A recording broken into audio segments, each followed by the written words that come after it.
to mention the veritable plethora of broody ones yet to be born. He liked being a druid, liked everything about it. He liked the power that hummed so potently in his veins. He liked cozying up with a flask of whiskey among the collection of ancient lore and artifacts in the underground chamber library of Castle Keltar, studying the arcane knowledge, combining a chancy spell with a risky potion, growing stronger and more powerful. He liked walking the heathery hills after a storm, saying the ancient words to heal the land and the wee beasties. He liked performing the rites of the seasons, chanting beneath a fat orange harvest moon, with a fierce highland wind tangling his long dark hair and fanning his sacred fires into pillars of flame, knowing that the all-powerful Tuatha De Danann depended upon him. He liked bedding the lasses, taking their sweet lushness beneath his hard body, using his druid arts to give them such wild, mindless pleasure as, it was whispered, only an exotic fey lover could bestow. He even liked the brush of fear with which much of his world regarded him, as a Keltar druid and heir to the ancient, terrifying magic of the Old Ones. The laird responsible for the continuation of the sacred Keltar legacy in the late 9th century was devilishly charming, darkly seductive, and the most powerful Keltar druid ever to live. None naysayed, none challenged, none ever bested Cian McKeltar. Verily, the possibility that someone or something one day might never even occurred to him, until that cursed Samhain of his 30th year. Some men are born under a lucky star. Cian McKeltar was not one of them. Shortly thereafter, the underground chamber library was sealed off, never to be mentioned again, and all record of Cian McKeltar was stricken from the Keltar written annals. It is highly debated among surviving Keltar progeny whether or not this controversial ancestor ever even existed.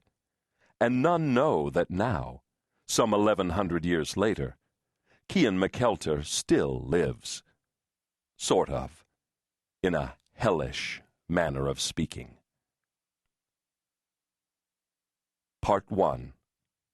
Chicago. Chapter 1. Friday, October 6th. The call that changed the entire course of Jessi St. James's life came on an utterly unremarkable, dateless Friday night that differed in no particularly significant way from any other unremarkable, dateless Friday night in her all-too-predictable life, which, she was in no hurry to discuss, were a lot of Friday nights. She was sitting in the dark on the fire escape outside the kitchen window of her third-floor apartment at 222 Elizabeth Street, enjoying an unseasonably warm autumn evening. She was being a shameless voyeur, peeping around the corner of the brownstone to watch a crowd of people that, unlike her, had time to have a life, and were talking and laughing out on the sidewalk in front of the nightclub across the street.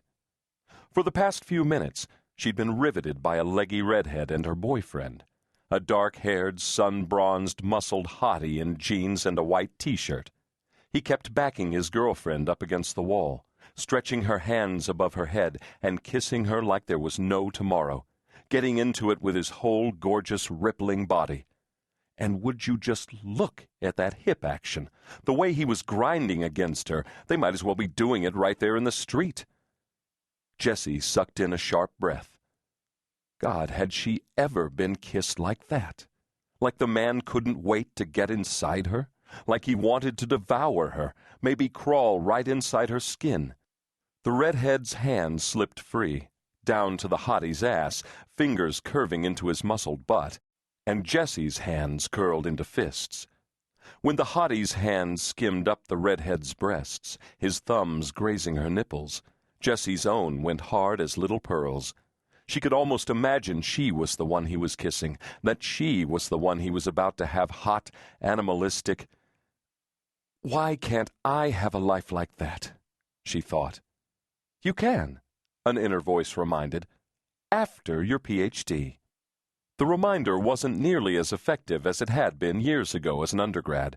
She was sick of being in school, sick of being broke, sick of constantly racing from her classes to her full-time job as Professor Keene's assistant, then home to study. Or if she was really